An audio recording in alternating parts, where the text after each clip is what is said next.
The Fed's decision to reduce its balance sheet by $600 billion next year has been fingered as a reason for the recent sell-off. The Fed grew the balance sheet by $3.5 trillion, buying bonds and mortgages in response to first the financial crisis and then continued low inflation and growth.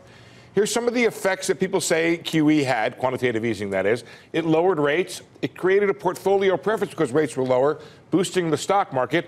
Dampened volatility is another thing that may have happened as a result, and created this real or imagined Fed put, or this idea that the Fed stood behind the market. Now, the Fed argues the effects of QE on the way out, or quantitative tightening as some call it, won't be as extreme because markets aren't in panic. In fact, a bunch of QT happened.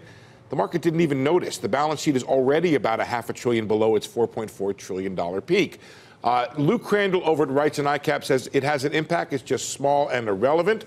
To me, you need an analytical wormhole to get from the Fed's balance sheet to the stock market. Worth saying there is no money from QT or QE that is in stocks. And here's some data that you can chew on here. A lot of the QE ends up in excess reserves. They've fallen by $1.1 trillion. Nobody noticed. Look what happened to stocks, up by about 26% over that period of time. What is excess reserves? Sorry. Excess reserves are when the Fed puts money into the system. They have to land somewhere, and they end up on the books of the banks as excess reserves.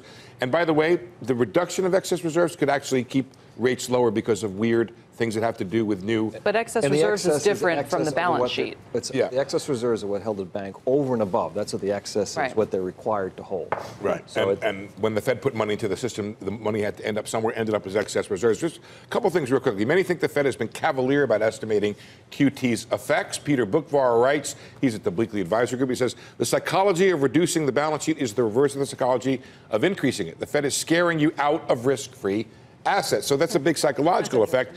And Dino Coase, our good friend here, comes in all the time. I talked to him over the weekend. He says to the extent that you were smothering volatility and you open up the pot, you take the lid off, all that boiling steam comes out. I think the Fed has underestimated that impact. And we'll see maybe Chairman Jay Powell on Friday might give us a hint to things. And I have one idea here, which is the Fed has talked about this range of $2.5 to $3 trillion and getting there pretty quickly.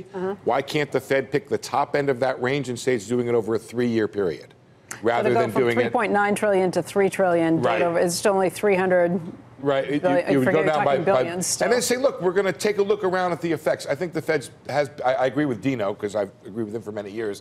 The Fed's a little cavalier about the aspects here of it's hard to think that if it helped on the way up, that there's no impact on the way out. That's, right. Absolutely.